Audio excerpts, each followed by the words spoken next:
네, 감사합니다. 우리 이제 계속 고린도전서를 살펴보고 있는데요. 지난주 좀 쉽지 않으셨죠? 예, 결혼에 대한 소망을 얘기하기보다는 이제 음행을 피하기 위해서 결혼을 해라라는 이제 메시지가 나와서 좀 당황하셨을 텐데요. 가능하면 결혼 자체를 설명하기보다는 이 고린도전서 본문에 좀 집중해서 설명을 드리려고 했습니다. 이제 이후에 좀 기회가 있으면 우리 에베소서 말씀이나 다른 부분에서 결혼에 대해서 은혜롭게 설명하는 구절들 한번 좀 설명을 다시 한번 드리도록 하겠습니다. 근데 지금 이 고린도전서를 배우는 기간에는 다양한 주제들을 다루고 있기 때문에 가능하면 본문에서 주어지는 메시지에 좀 집중하려고 합니다. 그래서 사도 바울이 이 음행이 가득한 도시, 이 고린도를 향해서 얼마나 좀 피를 토하면서 말씀을 전하고 있는지를 좀 기억하시면서 이 고린도전서를 같이 배우시면 좋겠습니다. 네, 오늘도 고린도 성도들이 질문을 좀 하고 있습니다. 지금 계속해서 고린도 교회에 문제가 있었습니다. 우리 처음에는 분쟁이 있어서 1장부터 4장까지 살펴봤고, 그 다음엔 음행에 관한 문제들, 소송에 관한 문제들을 살펴보셨고, 그 다음 우리 지난주에는 또 그것에 반대돼서 이번에는 아예 금욕해야 된다라는 사람들 주장에 대해서 결혼은 해도 문제가 없다라는 식의 설명을 하는 것을 보았습니다. 그래서 계속해서 이 문제를 일으키는 사람들이 어떤 사람들이었냐면 그리스 철학의 영향을 받은, 자기 스스로 지혜가 있다고 여기는 사람들, 지식이 있다고 여기는 사람들이 문제를 일으키고 있었습니다. 그들이 이제 크게는 두 가지로 설명됐죠. 이제 육체로는 뭘 해도 상관없다라고 생각을 해서 쾌락을 따르는, 음행을 하고 여러 가지 육체로 자기들이 즐기고 싶은 거 마음대로 즐기면서 그것이 영혼에는 전혀 문제를 안 미친다라고 여기는 사람들이 있었습니다. 그리고 우리가 지난주에는 반대로 육체는 악하기 때문에 순결한 영에 영향을 안 주기 위해서 철저하게 육체를 제어해야 된다. 그래서 금욕해야 된다라는 또 생각을 가진 이 스토아 철학, 이 학파의 영향을 받은 사람들이 또 고린도 성도들 중에 있었다는 것을 살펴봤습니다. 이 두 가지의 철학 사상의 영향을 받은 사람들이 지금 계속해서 교회에 문제를 일으키고 있다는 것을 보고 있습니다. 오늘은 이제 우상 제물에 대하여는 이라는 구절로 시작을 하는데요. 이전에 이제 논문들을 살펴보면 땡땡땡에 대하여는 이라는 주제로 많이들 기술이 되어 있습니다. 그리스 이 철학가들이 논문의 제목을 삼을 때 땡땡땡에 대해서는 이라는 주제로 많이 삼았습니다. 그래서 학자들은 이 지금 사도 바울이 그 당시에 그 학문하는 문화에 따라서 이번에는 우상 제물에 관한 논문을 기록하고 있다라고 생각을 합니다. 우리 지난주에는 이제 결혼에 대하여서는 이라는 제목이 있었고, 오늘은 우상 제물에 대하여서는 이 논문 제목처럼 나와 있습니다. 근데 이게 지금 8장부터 10장까지 긴 호흡을 가지고 설명을 하고 있습니다. 조금 고민을 했는데요. 그래도 한 번에 설명드리는 게 나을 것 같아서 오늘 좀 10장까지 좀 길게 보려고 합니다. 10절 말씀 보시면 지식이 있는 내가 라고 하면서 지식 있는 이 사람들이 우상의 집에 앉아 먹는 것을 누구든지 보면 그 믿음이 약한 자들의 양심의 담력을 얻어 우상제물을 먹게 되지 않겠느냐라는 이제 말씀이 있습니다. 지식이 있다고 여기는 사람들이 이런 생각을 했습니다. 우상은 없기 때문에 하나님만 참신이고 우상은 나무 조각에 불과하지, 그러니까 우상은 없기 때문에 우상 제물을 먹어도 되고 우상 숭배하는 곳에 가서 참여해도 아무 문제 없다, 영향력이 없다라고 생각했습니다. 육체로 하는 행동은 다 무의미하다라고 여기는 그 철학의 영향을 받은 사람들이죠. 그래서 이 사람들이 우상 숭배하는 곳에 가서 예배에 참여하고 그리고 그들의 식사에 같이 동참을 하였습니다. 근데 이들은 자기 스스로는 우상이 없다고 믿기 때문에 전혀 하나님과의 관계에서 꺼리낌이 없었습니다.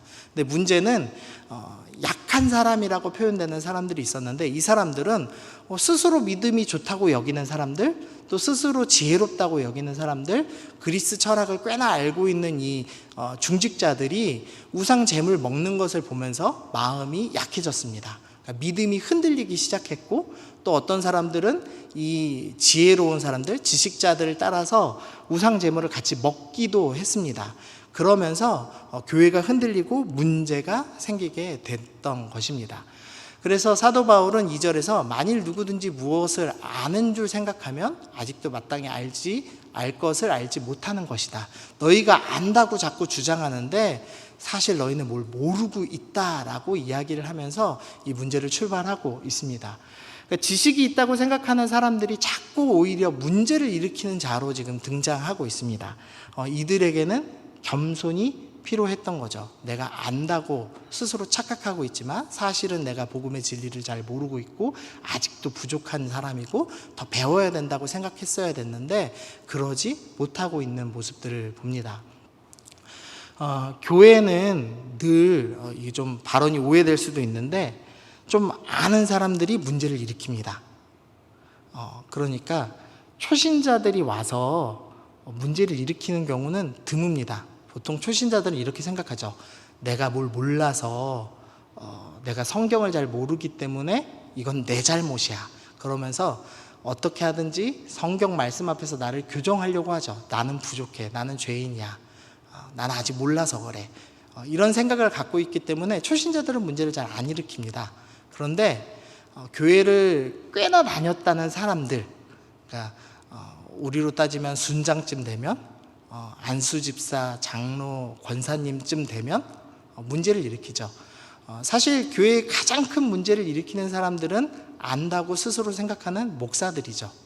한국 교계를 문란하게 하는 건 사실 안다고 생각하는 목사들입니다. 이런 사람들을 향해서 겸손이 필요하다라고 얘기하면서 사도 바울이 이 우상제물의 문제에 대해서 설명을 합니다. 그래서 오늘 말씀 보면서 우상제물에 대한 설명을 이해하시는 것도 필요하겠고요. 또한 지금 우리가 우상을 섬기는 시대에 살고 있지 않죠. 그렇기 때문에 이 원리에 대해서 사도 바울이 이 설명을 하면서 어떤 신학적인 원리를 제공하고 있는지 좀 기억하시면서 좀 살펴보면 좋겠습니다. 먼저는 이제 용어 하나를 정리하겠습니다. 약한 자란 표현을 쓰고 있습니다. 9절 보니까 그런즉 너희 자유가 믿음이 약한 자에게 걸려 넘어지게 하는 것이 되지 않도록 조심하라. 믿음이 약한 자들, 그러니까 하나님에 대한 지식이 없는 자들이 있었습니다. 그래서 이 사람들을 사도 바울은 약한 자라고 표현합니다. 그래서 이 약한 자와 반대되는 사람에 대해서 어떤 신학자는 약한 자의 반대말이니까 강한 자라고 표현하기도 하고, 또 어떤 신학자들은 지식을 갖고 있다고 주장하는 사람들이니까 지식파라고 주장하기도 합니다. 우리가 1장에서 살펴봤지만 아볼로파가 있고 게바파가 있고 사도 바울파가 있고 그리스도파가 있었죠. 그래서 게바파거나 아볼로파였을 것으로 추정되는 사람들이 지금 문제를 일으키고 있습니다. 그래서 이 반대편에 있는 사람이 약한 자다라고 생각하면 되겠습니다. 먼저 우상제물에 대해서 좀 설명드려야 되는데요. 지금 그림에 고기가 나와 있죠. 삼겹살인데요. 삼겹살 맛있죠? 네. 설교할 때 가장 좋은 반응을 보여주셔서 감사합니다. 다 끄덕이시네요. 고기가 되게 맛있어요. 근데 조금 역사적으로 알면은 재밌습니다. 왜냐하면은 원래 고기가 썩 맛있지가 않았어요. 그러니까 고기에 어떻게 도축하냐에 따라서 고기 맛이 완전히 달라진답니다. 그러니까 지금 우리 대한민국은 기술이 발달해서 도축을 하면은 피를 잘 빼서 냄새가 잘 안 나도록 노린내라고 부르는 그 냄새를 잘 제거해서 돼지고기도 냄새가 안 나고 맛있게 먹을 수 있도록 도축이 잘 되어 있습니다. 그래서 맛있게 먹을 수 있는 거고, 그냥 우리가 생각할 때 동물을 잡으면 이 피를 빼고 내장을 제거하고 하는 이 작업들이 쉽지가 않다고 합니다. 그래서 고기에 냄새가 배서 제대로 먹을 수가 없다고 합니다. 그래서 도축 과정을 어떻게 했냐에 따라서 고기 맛이 달라져요. 그래서 이 당시에 지금 1세기 사람들이죠. 1세기 사람들이 도축을 할 때 먼저는 그냥 하기가 좀 아까웠습니다. 왜냐하면 제우스 신께 드릴 제물이 부족하기 때문에 도축을 하면서 그것을 형식상으로는 신께 제물로 드렸습니다. 그리고 그 종교인들이 도축을 계속 담당해 왔습니다. 그러니까 도축을 전문적으로 해야 맛있기 때문에 도축 전문가인 종교인들이 도축을 대부분 담당했습니다. 그러다 보니까 유통되는 고기들이 전부 우상에게 한번 바쳐진 다음에 나오는 고기들이었습니다. 그러니까 예수 믿는 사람들이 우상에게 바쳐지지 않은 고기를 먹기라는 건 거의 불가능에 가까웠고, 혹시나 집에서 길러서 잡아 먹는다고 하더라도 너무 냄새가 나서 맛있게 먹을 수가 없는 고기들이었습니다. 그래서 이 우상 제물에 다룰 때 이 두 가지의 문제를 좀 다뤄야 됩니다. 하나는 고기를 섭취하는 문제입니다.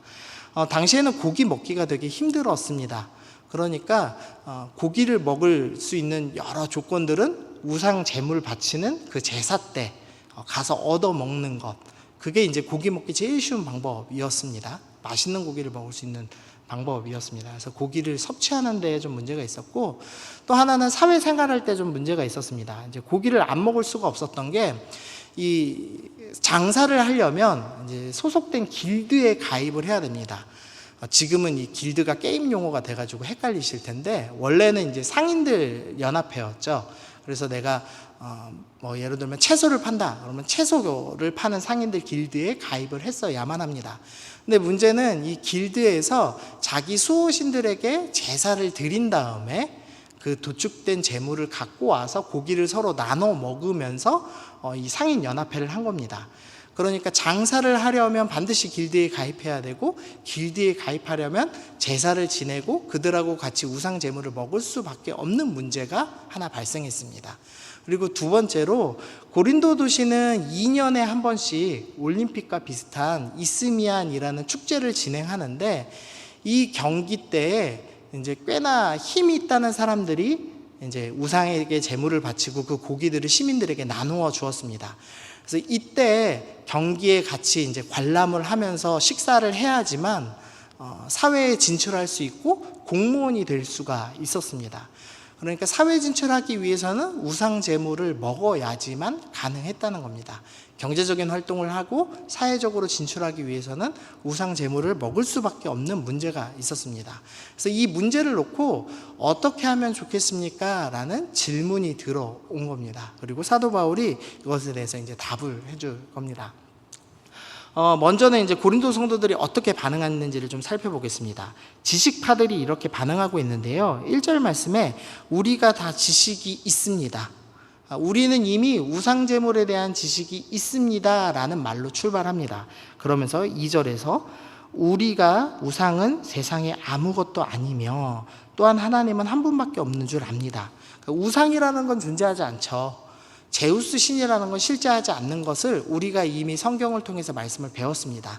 신은 오직 하나님 한 분밖에 없는 것을 우리는 알고 있습니다 라고 지금 지식파들이 얘기하는 겁니다. 그리고 8절 말씀, 음식은 우리를 하나님 앞에 세우지 못하나니, 그러니까 음식 먹는 문제 때문에 하나님 앞에 가서 심판받을 일이 없다는 것을 알고 있습니다. 그러니까 입으로 들어가는 것이 우리를 더럽게 하는 것이 아닌 것을 우리는 이미 말씀을 통해 알고 있습니다 라고 이야기를 하는 겁니다. 지식파들의 이야기 중에 지금 틀린 말씀은 단 한 개도 없습니다. 이때껏 지식파들이 이야기하는 것들이 좀 잘못됐었죠. 음행 저지르는 문제에서는 아버지의 부인이었던 사람을 첩으로 맞아들이는, 그러니까 로마 사람들 법에도 위반되는 사안을 받아들이는 문제들이 있었고요. 그리고 세상법에는 문제가 없지만 하나님 나라의 법에는 문제가 있는 것, 소송하는 문제를 다뤘습니다. 그것도 지식 있는 사람들이 잘못하고 있는 것이었죠. 근데 오늘은 세상법에도 문제되지 않고 하나님 법에도 위반되지 않는 법에 대해서 지금 다루고 있는 겁니다. 그래서 혼돈이 좀 됩니다. 그래서 이 지식인들이 먼저는 성경 말씀에 우상 제물 먹는 것은 아무 문제가 없기 때문에 이렇게 반응했습니다. 하나는 우상 숭배에 참여해서 제사를 드렸습니다. 왜냐하면 제사를 드려야지만 사회 진출이 가능했기 때문에 그랬습니다. 그리고 두 번째로는 고기를 마음껏 먹었습니다. 왜냐하면 고기 먹는 것 자체가 성경 진리에 위반되지 않는다고 믿었기 때문입니다. 근데 문제는 약한 자들이 문제였습니다. 약한 자들은 반응하여서 우상 제물을 먹었는데요. 왜 먹었냐면 먼저는 지식이 없기 때문에 먹었습니다. 8장 7절 말씀 보니까 그러나 이 지식은 모든 사람에게 있는 것이 아니므로 어떤 이들은 지금까지 우상에 대한 습관이 있어 우상의 제물을 알고 먹는 거로 그들의 양심이 약하여지고 더러워지느니라. 이 지식 있는 사람들은 성경 지식을 알고 먹기 때문에 하나님과 자신의 관계가 상하지는 않았습니다. 그런데 믿음이 아직 약한 자들은 어떻게 생각했냐면 좀 찜찜한 겁니다. 제우스 신이 그래도 있지는 않을까? 그런 생각이 있던 찰나에 이 지식 있는 사람들이 우상 제물 먹는 것을 보고 먹어야 되나 말아야 되나 이런 고민 속에서 먹기 시작한 거죠. 즉 이들은 성경 지식에 대해서 성경에 대해서 잘 알지 못했기 때문에 우상의 제물을 먹고 그것 때문에 내가 또 하나님 앞에서 잘못한 것은 아닐까? 또 아니면 제우스 신도 있고 하나님도 계신 것 아닐까? 그래서 하나님이 좀 센 신이고 제우스는 좀 약한 신이 아닐까? 이런 식의 혼돈을 겪으면서 마음이 약해졌습니다. 믿음이 약하여지고 신앙이 더러워지는 모습이 드러났습니다.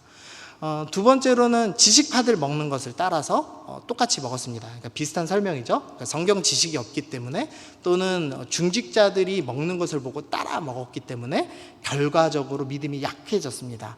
그래서 11절 보니까 그러면 내 지식으로 믿음이 약한 자들이 멸망을 한다. 그러니까 우상 제물을 계속 먹으면서 성경 지식도 없는 상태에서 우상 제물을 먹으면서 우상에 대한 생각으로 마음이 더러워지고 결국에는 구원을 받지 못하는 상황에 이를 수도 있는 문제가 발생한 겁니다. 정리를 하면은요, 지금 우상 제물을 먹으면서 지식 있는 사람들은 하나님과 관계가 손상되지 않았습니다. 근데 그 중직자들이 먹는 것을 보면서 약한 자들이 쫓아가고 그것 때문에 우상을 섬기거나 하나님과의 관계가 오염되고 심지어는 구원에서 멀어지는 결과까지도 일어났다는 겁니다. 그래서 이 부분에 대해서 어떻게 해야 될지를 지금부터 이제 설명을 하는 겁니다. 먼저 사도 바울은 우상이 없다는 원리부터 설명합니다. 지식에 대해서 먼저 설명하는 겁니다. 우리 8장 4절 같이 읽어보시죠. 자, 시작. 그러므로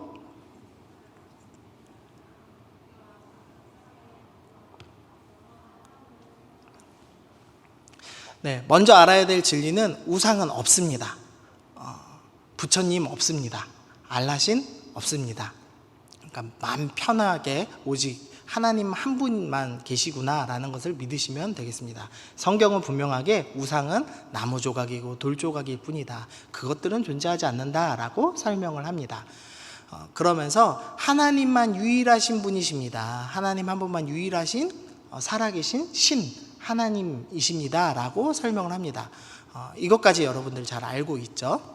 그리고 우리 8장 5절이 좀 헷갈리는데요. 비록 하늘이나 땅이나 신이나 불리는 자가 있어 많은 신과 많은 주가 있으나 라고 언급을 하다 보니까 뭐야 우상은 없다더니 뭐 다시 신이 있다고 얘기하는 거야? 라고 헷갈릴 수도 있는데요. 세번역으로 보시면은요, 이른바 신이라는 것들이 하늘에든 땅에든 있다고 칩시다. 그러면 많은 신과 많은 주가 있는 것 같습니다. 그러니까 사도 바울이 가정하는 겁니다. 너희 약한 자들이 생각하는 것처럼 많은 신이 있다고 손치더라도 우리가 믿는 신, 우리 아버지가 되신 신은 하나님이십니다. 그러니까 너희가 우상을 섬길 필요가 없습니다 라고 지금 설명을 하고 있는 거죠. 지금 이해되시죠? 성경은 두 가지만 얘기하는 겁니다. 우상은 없다, 하나님만이 참신이시다 라고 설명을 했습니다. 그러자 이 지식을 가지고 지식파들이 두 가지 반응을 했었죠. 하나는 우상 숭배에 참여했고 하나는 고기를 먹었습니다. 근데 이 두 가지 사안을 분리해서 지금 사도 바울이 설명합니다. 먼저는 우상 숭배에 참여한 자들에 대해서 10장에서 광야의 조상들을 예를 들어서 지금 설명을 할 겁니다. 10장을 좀 읽어보면요, 형제들아 나는 너희가 알지 못하기를 원치 아니하노니 우리 조상들 광야의 조상들이 구름 아래 있고 바다 가운데 지나며 구름 기둥 아래를 지났죠. 그리고 홍해 바다를 가르고 지났습니다. 그것을 설명하면서 모세에게 속하여 다 구름과 바다에서 세례를 받았다. 그리고 3절 말씀, 다 같은 신령한 음식을 먹으며 다 같은 신령한 음료를 마셨습니다. 5절, 그러나 그들 다수는 하나님이 기뻐하시지 아니하셨으므로 그들이 광야에서 멸망을 받았습니다 라고 기록을 합니다. 조상들의 예를 드는 겁니다. 조상들은 모세에게 속하였다. 성경 역사에서 최고의 스승은 모세죠. 최고의 선지자이며 최고의 제사장들에게 제사를 가르치신 사람이었죠. 그랬던 모세에게 교육을 받았습니다. 그리고 이들은 우리가 세례 받은 것처럼 물방울 몇 방울 찔끔해서 받은 정도가 아니라 하나님의 구름 기둥과 홍해를 가르심, 그 바다 가운데를 건너면서 세례를 받은 정말 특별한 세대였습니다. 그리고 우리는 먹어보지도 못했던 만나를 먹었고, 주님께서 반석을 가르시고 생수를 솟아나게 하신 그 신령한 음료를 먹은 사람들입니다. 그러니까 지식으로 따진다면 우리보다 실제로 눈으로 보고 하나님을 경험한 광야의 선배들이 훨씬 더 지식적으로 뛰어난 사람들이라고 할 수가 있습니다. 그런데 그들조차도 우상숭배의 유혹을 받으면서 넘어졌습니다. 우리가 읽진 않았지만 음행 때문에 우리 모압 백성들이 이제 음행하는 제사에 초대하니까 그거에 홀려서 따라가죠. 그리고 이 노뱀 사건들 나오면서 자꾸 우상숭배하는 스토리들이 계속되죠. 그러니까 최고의 지식을 가졌던 백성들조차도 우상숭배의 유혹에서 넘어졌습니다. 그래서 그런즉 선줄로 생각하는 자는 넘어질까 조심하십시오. 만일 누구든지 무엇을 아는 줄로 생각하면 마땅히 알 것을 알지 못하는 것이요. 스스로 지금 지식이 있다고 믿으시는 여러분들, 선배들도 넘어졌습니다. 그러니까 여러분이 섰다고 생각하지 마십시오 라고 지금 가르치는 겁니다. 14절 말씀 계속 읽어보면, 그런즉 사랑하는 자들아 우상숭배하는 일을 피해라. 그러니까 우상숭배의 유혹은 너무 셉니다. 그러니까 지식이 있어서 우상이라는 신은 없으니까, 없는 거니까 가서 그냥 구경해야지 라는 마음으로 우상숭배 제사에 참여하는 여러분들, 그것은 하면 안 되는 일입니다. 우상숭배하는 일을 피하십시오 라고 이야기합니다. 20절 굵은 글씨만 보시면, 귀신과 교제하는 자가 되지 않기를 원하노라. 우상이라는, 제우스 신은 존재하지 않지만 그렇다고 마귀의 영향이 없는 것은 아닙니다. 그래서 이 제우스 신에게, 다른 여러 그리스 신들에게 제사를 드릴 때 반드시 귀신의 역사가 있습니다. 그래서 그들의 우상 제사에 참여하면 귀신의 영향을 받게 되는 것입니다. 그래서 너희가 거기서 같이 식사를 하면 귀신과 같이 밥을 먹는 사람이고, 또 교회에 와서 성찬식을 하면 또 하나님의 백성들과 함께 밥을 먹는 사람들이 됩니다. 섞이게 됩니다. 그러니까 우상 숭배를 하지 마십시오 라고 이제 설명을 하는 겁니다. 그래서 정리하면, 조상들이 지식이 있었지만 멸망했습니다. 그러니까 여러분들 지식 갖고 있다고 섰다고 생각하지 마시고 우상 숭배를 멈추십시오 라고 이제 권면을 합니다.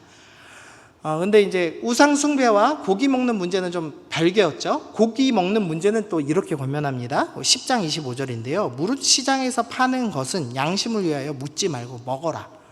아까 도축 과정에서 우상 숭배가 우상 제물로 바쳐질 수밖에 없다고 얘기했죠. 그런데 굳이 이 고기가 우상 제물로 바쳐졌던 겁니까? 안 바쳐졌던 겁니까? 물어보지 마시고 그냥 시장에서 파는 것을 사서 먹어도 됩니다. 왜냐하면 이는 땅과 거기 충만한 것은 다 주의 것입니다. 고기라는 것은 그냥 주님이 창조해서 만들어 놓으신 동물에 불과한 거죠. 그러니까 먹어도 문제는 없습니다. 그리고 만약에 안 믿는 사람들, 불신자 중에서 누가 초청을 했습니다. 근데 이제 초대할 때 보통 이렇게 초대하거든요. 우리의 주인이신 제우스께서 여러분들을 초대하십니다. 우리의 주 세피라스가 우리를 초대하십니다. 이런 식의 이제 초초장을 보냈거든요. 네, 그 정도 초초장 받더라도 이 초대의 중심 목적이 식사하니까 그냥 가서 편하게 드십시오. 그 음식이 우상에게 바쳐졌던 제물인지 아닌지 굳이 확인하지 마시고 편하게 사회생활하면서 먹으십시오. 그러나 만약에 누가 너희에게 이것을 제물이라고 말하거든, 약한 자 중에서 저거 우상 제물인 것 같은데 먹어도 되나요? 라고 물어보는 사람들이 생긴다면, 여러분 신앙에는 걸리는 일이 아니지만 물어본 약한 사람들을 위해서, 그 사람들의 마음을 위해서, 양심을 위해서 먹지 마십시오 라고 권면을 하는 겁니다. 그래서 지금 두 가지로 분리해서 설명했습니다. 우상은 없기 때문에 우상 숭배해도 됩니다 라고 얘기하는 사람들한테는 아닙니다. 우상 숭배는 피하시는 게 맞습니다 라고 설명을 했습니다. 그러나 단순히 제물로 바쳐졌던 것뿐이고 고기를 먹는 문제에 대해서는 고기 먹는 것 자체에 대해서는 문제가 없습니다. 그러나 그 고기 먹는 문제 때문에 어려워하는 사람들, 그것을 아는 사람들, 연약한 사람들이 있다라면 그 사람의 신앙을 지키기 위해서는 먹지 않아야 합니다 라고 설명을 합니다. 그러니까 지금 좀 어려운 문제가 있죠. 고기 먹는 것 자체는 우리 신앙 권리에 아무런 문제가 되지 않지만 약자를 위해서 내 권리를 포기해야 합니다라는 신앙 원리를 지금 제공해 주고 있습니다. 그래서 약한 자들을 위해서 권리 포기하는 문제에 대해서 설명을 좀 해보겠습니다. 지금 설명한 거예요. 고기를 먹는 것은 신앙의 문제가 아니다. 따라서 먹을 권리가 있다. 그러나 약한 자들의 신앙을 위해서 권리를 포기해야 한다라는 원칙을 설명합니다. 먼저는 자기를 예를 들어서 설명합니다. 사도로서 우리도 누릴 권리가 있습니다 라는 설명을 합니다. 9장인데요. 내가 자유인이 아니냐 사도가 아니냐 예수 우리 주를 보지 못하였느냐 주 안에서 행한 나이를 너희가 아니냐 다른 사람에게는 내가 사도가 아닐지라도 너희에게는 사도다. 내가 사도인 거 너희 알고 있지? 내가 너희에게 전도한 것 알고 있지? 라고 설명합니다. 그러면서 나를 비판하는 자들에게 변명할 것이 이것이니 우리가 먹고 마실 권리가 없겠느냐? 우리가 다른 사도들과 주의 형제들과 게바와 같이 믿음에 자매된 아내를 데리고 다닐 권위가 없겠느냐? 어찌 나와 바나바만 일하지 아니할 권리가 없겠느냐? 정리를 하면요, 사도들도 먹고 마실 권리가 있습니다. 먹어도 됩니다. 고기 먹어도 됩니다. 그리고 아내를 데리고 다닐 권리도 있습니다. 그리고 다른 사도들처럼 교회에서 사례비를 받을 권리도 사도 바울과 바나바가 있습니다 라고 설명을 하는 겁니다. 그러니까 이 유대인들 중심의 교회들은 유대인들은 어려서부터 훈련을 잘 받았습니다. 약자들이 고아와 과부와 객, 외국인 노동자 그리고 기업이 없는 레위인을 포함하고 있었죠. 그래서 제사를 드리면 항상 그 제사의 제물을 제사장들이 나눠 먹는 문화가 구약 제사에서부터 훈련이 되어 왔습니다. 그러니까 유대인들이 주로 신자로 포함되어 있던 교회들은 너무나 당연하게 사도들에게 말씀을 전하는 사람들에게 사례비를 지급했고 사도들도 어렵지 않게 그것을 먹었습니다. 그런데 바울의 경우는 조금 특별한 문제가 있었기 때문에 이 교회에게 사례비를 받지 않았습니다. 다음에 이후에 이제 설명드리겠습니다. 그래서 나도 권리가 있다. 그런데도 지금 권리를 포기하였다라는 설명을 하는 겁니다. 두 번째로 세상 원리에 따라서도 나는 받아먹을 권리가 있다. 그래서 굵은 글씨만 보시면 자기 비용으로 군복무를 하느냐, 군인들은 반드시 월급을 받지 않느냐, 그리고 농부는 포도를 심으면 반드시 그 열매를 먹지 않느냐, 그리고 목자들은 양떼를 기르면 그 양의 젖을 먹지 않느냐. 그러니까 세상에서도 일하면 먹는 것이 당연한 원리 원칙이 아니냐. 그러니까 나는 먹을 권리가 있다. 그리고 세 번째로 율법의 예를 들면서 이 밭을 가는 소에게는 망을 씌우지 않습니다. 왜냐하면 소가 일하면서 먹을 수 있도록 배려하는 겁니다. 그러니까 하다못해 미물인 소도 일하면 먹도록 배려하는 것이 율법의 원칙인데 내가 먹을 권리가 없겠느냐. 내가 먹고 함께 먹을 것을 얻을 소망이 없겠느냐. 나는 그러니까 당연히 먹을 권리가 있다. 사도로서도 먹을 권리가 있고 세상의 원리로도 먹을 권리가 있고 율법에 따라서도 먹을 권리가 있다라고 설명합니다. 그러나 9장 15절에서 내가 이것을 하나도 쓰지 않기로 했다. 내가 자랑하는 복음을 헛된 대로 돌리지 못하게 하기 위해서다. 이 고린도 교회 사람들의 특이한 생각들 때문에 사도 바울은 당연히 사례비를 받을 권리가 있음에도 불구하고 그 권리를 포기했습니다. 이 후견인 제도 때문이었는데요. 로마에서는 이제 후견인, 돈 많은 사람이 돈 없는 피후견인에게 밥과 돈을 제공해 줬습니다. 대신에 피후견인들은 그 후견인, 자기를 도와준 귀족을 위해서 대신 군대에 복무하거나 만약에 귀족이 이제 선거를 나가면 이 사람을 위해서 투표를 해야 하는 의무가 있었습니다. 그러니까 후원해 주는 사람과 후원 받는 사람의 의무가 있었습니다. 그러니까 사도 바울이 처음 여기 와서 복음을 전하는데 교회에게 먹을 것을 받으니까 이 헬라 사람들, 이 문화에, 이 후견인 문화에 익숙한 사람들이 내가 사도 바울에게 먹을 걸 줬기 때문에 내가 사도 바울의 후견인이야. 그래서 사도 바울은 나를 위해서 나중에 내가 무언가를 요청하면 해줘야 돼 라는 생각을 한 겁니다. 그러니까 나는 복음 전하는 사람인데 이 사람들이 뭔가를 요구하면 복음이 훼손될까 걱정되어서 사도 바울은 교회에서 주는 사례비를 받지 않고 스스로 천막을 지어서 자기 먹을 것을 벌어 먹으면서 생활을 했습니다. 그러니까 복음을 위해서 마땅히 받아야 될 권리를 포기하고 지금 살고 있었다라는 설명을 하고 있는 겁니다. 사도 바울은 복음을 위해서 고된 노동을 선택했습니다. 그런데 이것 때문에 오해가 생긴 겁니다.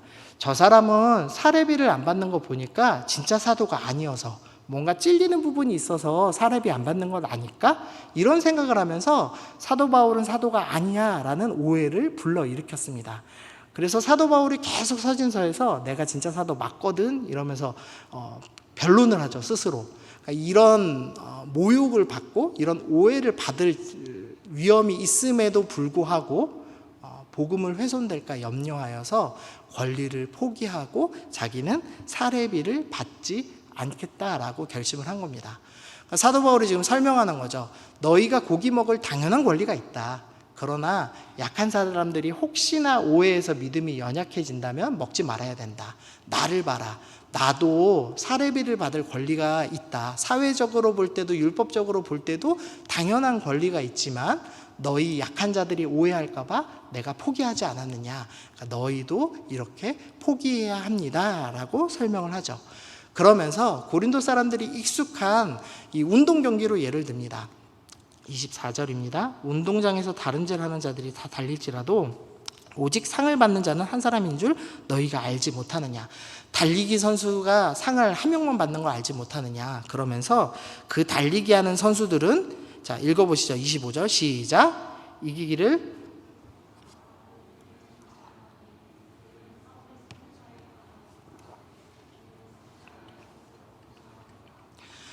썩을 면류관을 받기 위해서 그 1등상으로 면류관을 줬는데 그 썩을 면류관을 위해서도 운동선수들이 모든 일을 절제하지 않느냐. 선수들이 올림픽에 나가기 위해서 어떻게 하죠? 식단도 조절하고 매일 고된 훈련을 감당하고 또 훈련이 끝나면 놀고 싶기도 하고 친구들 만나고 싶기도 하지만 가만히 쉬죠.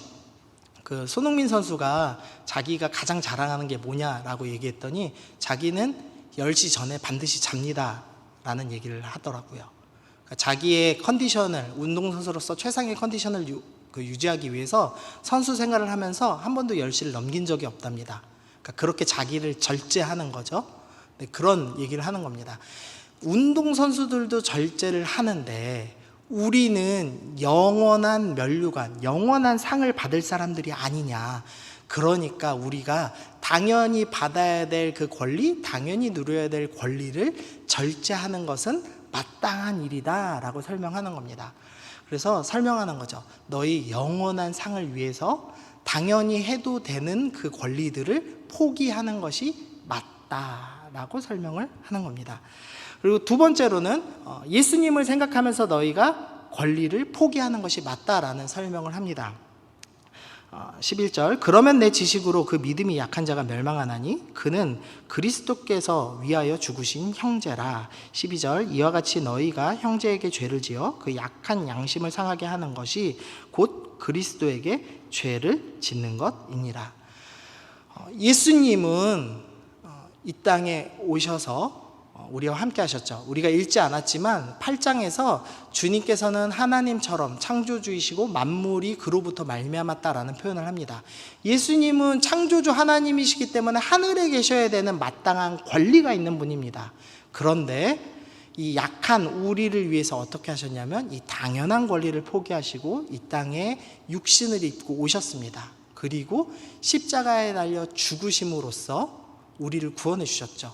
당연한 권리를 포기하신 그 예수님을 기억하면서 이 형제를 위해서 예수님도 이렇게 희생하셨는데 네가 그 고기 먹는 권리 포기하는 게 뭐 대단한 일이냐, 너를 위해서 십자가에 죽으신 그 주님의 놀라우신 사랑을 기억하면서 너도 포기해야 마땅하다라고 지금 이제 설명을 하는 겁니다. 그래서 고기 먹는 즐거움을 포기하고 길드에 참여하고, 그러니까 경제적인 참여하고 사회적인 진출할 권리들을 포기하고 주님을 따르는 것이 마땅하다라고 설명을 하고 있는 거죠. 적용을 좀 해보겠습니다. 성경적으로 문제 없는 권리일지라도 약자를 섬기기 위해서 포기해야 한다라는 이제 원리를 지금 제공한 겁니다.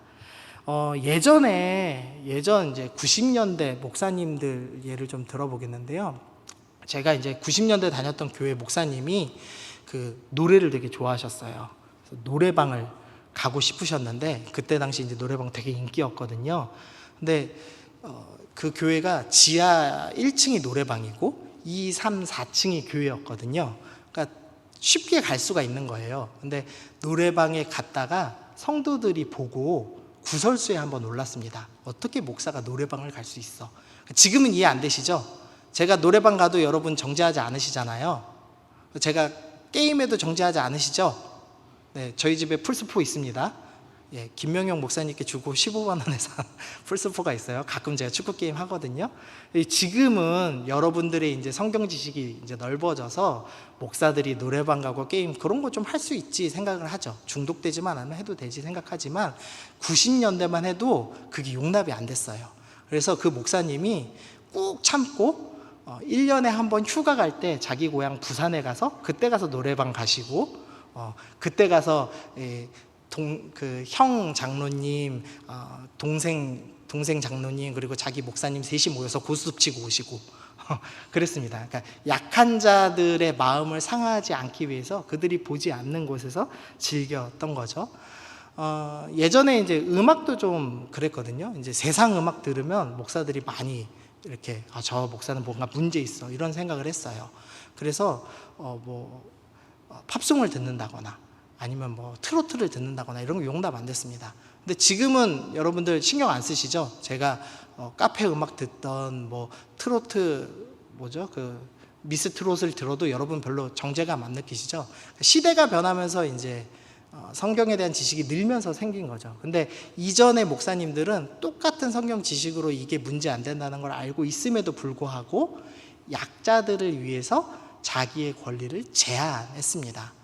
아까 예수님에 대한 설명을 했지만 예수님은 자기가 누려야 될 하나님으로서의 권리가 있지만 누리지 않으셨습니다. 권리를 포기하셨습니다. 주님께서는 이 땅에서도 전능하신 능력을 갖고 계셨습니다. 그래서 폭풍우를 말씀만으로도 잠잠케 하실 수 있었고 말씀만 하시면 오병이어를 일으켜서 음식을 마음껏 먹을 수 있는 전능하신 능력이 있었습니다. 그리고 당연히 십자가도 지지 않으실 만한 능력이 있었습니다. 그래서 예수님께서 잡혀가실 때 내가 말 한마디만 하면 12군대, 천사의 12군대가 와서 여기를 정리할 수 있다라는 말씀을 하시죠. 그러니까 주님은 전능하신 능력이 있었습니다. 그런데 약자들을 섬기기 위해서 사랑이라는 원리 원칙을 지키기 위해서 자신의 전능을 제어하셨죠. 성경에서 지금 설명하는 설명입니다. 약자를 위해서 너의 권리를 포기하라. 사랑을 위해서 너의 능력을, 너의 권리를 제한하라 라고 설명을 하는 겁니다. 그러면서 지식은 교만하게 하며 사랑은 덕을 세운다 라는 설명합니다. 여기서 세운다라는 말의 원어가요, 건축하는 단어입니다. 그러니까 건축물을 세운다. 사랑을 통해서 건축물을 세웁니다 라는 설명을 하는 겁니다. 우리가 3장에서 살펴봤지만 내게 주신 하나님의 은혜를 따라 내가 지혜로운 건축자와 같이 터를 닦아두매. 예수님께서 터를 닦아두셨죠. 그리스도가 터입니다. 그리고 다른 이가 그 위에 세우나 그러나 각각 어떻게 그 위에 세울까 조심하라. 사도 바울이 그리스도가 터이고 우리가 그 위에 무슨 재료를 가지고 세우는 것이 중요한지 설명을 했습니다. 다 불타 없어질 것으로 세우지 마십시오 이런 설명을 했죠. 지금 사도 바울은 계속 우리는 교회를 세우고 있습니다 라는 설명을 하는 겁니다. 그래서 여러분이 저 약한 자라고 불리는 저 믿음이 연약한 성도의 마음에 지금 건축을 하고 있는 겁니다. 여러분이 사랑으로 교회를 세우기 위해서 여러분이 당연히 누릴 권리를 포기하십시오. 그게 바로 예수님께서 십자가를 통해서 본을 보이신 것입니다. 십자가의 신앙으로 포기하시면서 교회를 세우는 일을 하셔야 합니다 라고 설명하는 겁니다.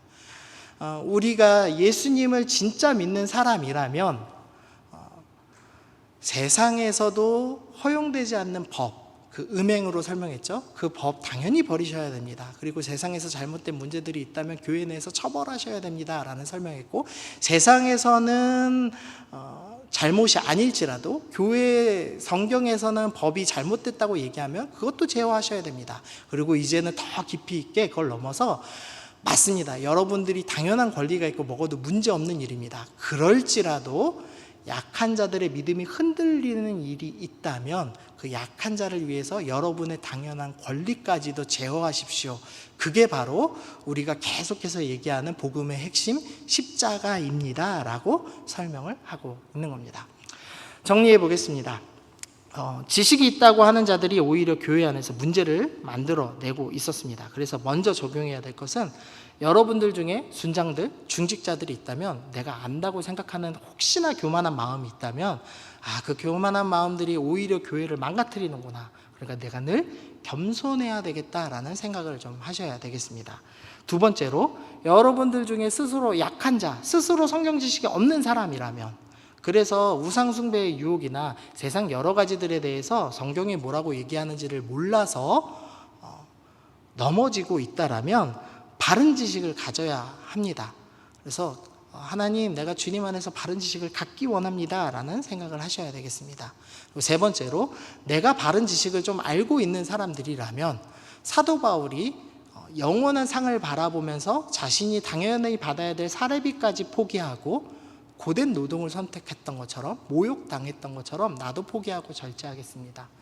약한 자를 위해서 예수님께서 창조주의 권리를 포기하시고 십자가를 지신 것처럼 나도 당연한 권리를 포기하고 절제하겠습니다 라는 결단을 해야 되겠습니다. 그래서 마지막으로 사랑을 통해서 교회가 세워집니다. 사랑이 덕을 세웁니다 라고 얘기하는 것처럼 권리 포기하는 게 참 어렵지만 포기하기로 결단해야 됩니다. 포기할 때 어떤 일이 있느냐, 하나님께서 야, 네가 정말 포기하지 않아도 되는데, 그게 죄가 아닌데도 불구하고 포기했느냐, 네가 내가 사랑하는 너의 형제를, 이웃을 사랑했구나 라고 하면서 하나님과의 관계가 더욱더 깊어질 것이고, 또 우리가 받을 상급이 더 커지게 될 것입니다. 그리고 내가 당연히 마땅히 누려야 될 권리를 포기함을 통해서 우리 연약한 사람들 마음에 교회가 건강히 세워져 나가고, 또 우리 대림교회 공동체가 건강히 세워져 나가는 것을 볼 때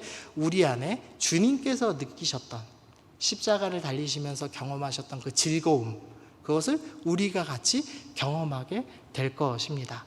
그래서 사도 바울이 8장부터 10장이 길게 설명하는 것은 너희가 형제를 실족하지 않게 하고 주님의 영광을 위해서 모든 일을 해라. 너희의 당연한 권리를 포기하고 절제해라. 대신에 하나님으로부터 주어지는 놀라운 상급과 하나님과의 더 깊이 있는 관계, 그리고 연약한 자들 속에서 주님께서 일하시는 것, 교회가 더 든든해지는 것을 너희가 눈으로 보게 될 것이고, 그 놀라운 은혜를 체험하고 감사하게 될 것이다. 나와의 그 더 깊은 관계를 위해서 이 땅에서 누릴 수 있는 당연한 권리를 포기해라 라고 권면하는 것으로 8장부터 10장의 말씀을 마칩니다. 여러분들은 혹시 지금 오늘 말씀 들으면서 어떤 적용을 하고 계신지 모르겠어요. 4가지를 드렸는데, 혹시나 내가 지식이 있다고 교만하게 생각하면서 약자들을 배려하지 않고 어떤 행동들을 하고 있었다라면 여러분들이 좀 내려놓으셔야 됩니다. 주일 성수 문제나 예배 시간 지키는 문제들, 예배 시간 안 지킨다고 주님이 나에게 벌 내리시지 않으시죠? 주일 성수 한 번 안 했다고 해서 주님이 벌 내리지는 않으시죠? 그런데 믿음이 연약한 어떤 사람들은 그것 때문에 시험 들 수도 있습니다. 그렇다면 우리가 최선을 다해서 그 약자를 위해서 내가 시간에 대해서 좀 여유 있어야 되는 권리를 포기하고 시간을 지킬 필요가 있습니다. 우리가 사회생활 하면서 술도 한잔 할 수 있고 주식 투자도 할 수 있고 회사 생활하면서 우리 안에 어느 정도 허용된 권리들이 있습니다. 그런데 우리나라 문화상 예수 믿는 사람은 이거 하면 안 돼라는 그 벽이 있죠. 그렇다면 그걸 생각하는 약한 자들을 위해서 나의 권리를 절제할 필요가 있습니다. 운동 선수들은 썩어질 관을, 썩어질 1등 금메달을 위해서도 자신의 삶을 절제합니다. 그리고 사도 바울도 그렇게 절제하는 삶을 살았고, 예수님께서 십자가에 달리시기까지 자신의 권리를 포기하고 절제하신 것처럼 우리도 절제하기로 결단하면서 하나님의 영원한 상급을 좀 바라시면서 나아가시는 여러분들 되시기를 바랍니다. 우리 함께 적용하면서 기도하시죠. 하나님, 오늘 설교 들으면서 내가 이걸 포기하지 않았구나라는 생각이 듭니다. 그게 죄는 아닐지 몰라도 내가 연약한 자를 위해서 포기하는 믿음을 갖기 원합니다. 하나님, 십자가에 달리신 주님을 기억하면서 나도 십자가 지기로 결정하는 마음으로 내가 당연히 누려야 될 권리들을 포기하고 내 삶을 절제함으로써 하나님과 더 풍성한 관계를 누리고 우리 공동체가 성장되는 것을 내 눈으로 볼 수 있는 은혜를 주옵소서. 우리 그렇게 결단하시면서 우리 잠깐 함께 기도하시겠습니다.